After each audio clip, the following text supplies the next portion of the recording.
So guys, today I'm going to show you a few tips to do if you cannot find your Bluetooth accessory on HTC U12 Plus.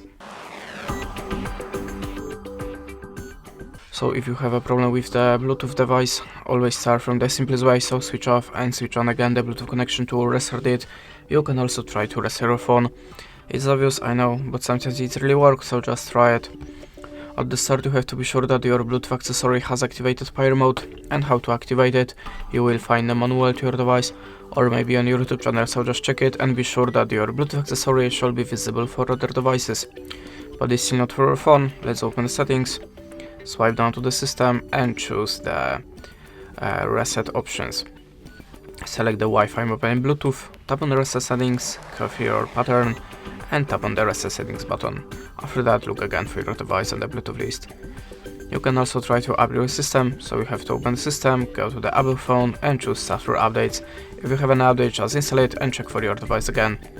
And that's it. Thanks for watching, leave us a like or a comment and goodbye.